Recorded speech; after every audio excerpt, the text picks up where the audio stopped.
what's going on? So I heard apparently there are some ministers and pastors out here who openly said that they don't know if they should pray for Donald Trump privately.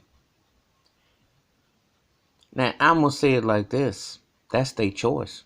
You know, it's a very tough situation if you represent the cloth and you knowingly see somebody who not only fosters and promotes hate and divisiveness,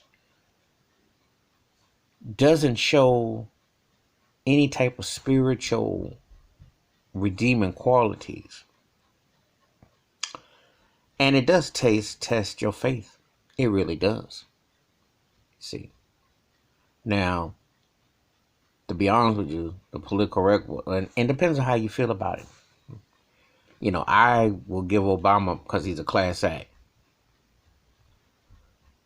And I give anybody who, has any sympathy, I guess somewhat for Trump. I have no sympathy for him because he's reckless. He's been divisive. He's been arrogant and smug. And he's done everything to make this like it'll go away, doesn't matter, this and that. He has promoted a pro-white agenda. He's promoted a hateful agenda. People who work the front line, no matter what their job capacity, have had to do and take all this incompass on for the last 6-7 months. Had he been right and forthright about the vulnerability, stop trying to play tough on TV and just be a human being for a change. Forget all this man up. That's an overrated term. How about human up? How about being compassion? How about showing some contrition? How about being humble? It's a serious matter. And it impacts all your backgrounds. Race, sex, class, creed, etc. So, hearing that some ministers are having issues with do they want to pray for him, I understand where they're coming from. Because you look at the big picture.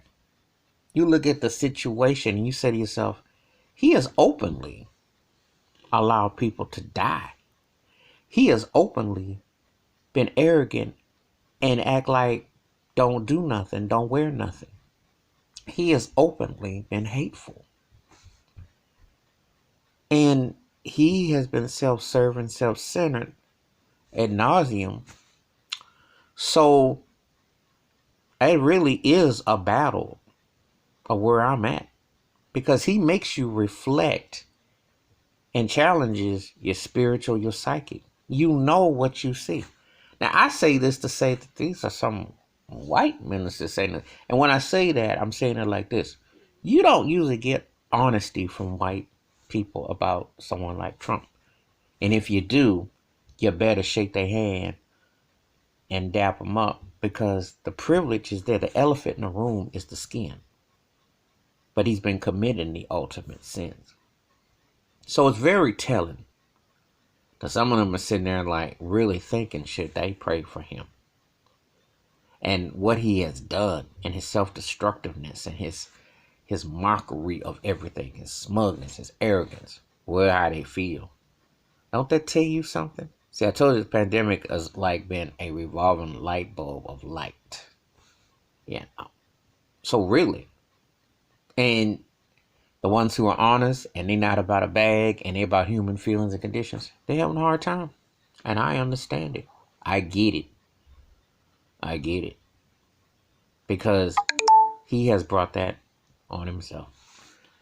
But what do you think? If your minister said he had a hard time deciding if he should pray for Trump privately and openly, what would you say? What would you think? It's a real question when you look at it. You look at the totality of what he has done. Give me your thoughts, your takes. I welcome comments, feedback. Hit the like, subscribe, and the bell rings in the video. Wash your hands, keep your mind clear, watch out for another. And if you have a hard question about someone, that should tell you that you're not wrong. And it requires you to think, wow, this is heavy. But then the totality adds up. And then you have only a couple choices with it. And it's a matter of your own personal. You're not right and you're not wrong. You're just being human. Unlike how some people weren't.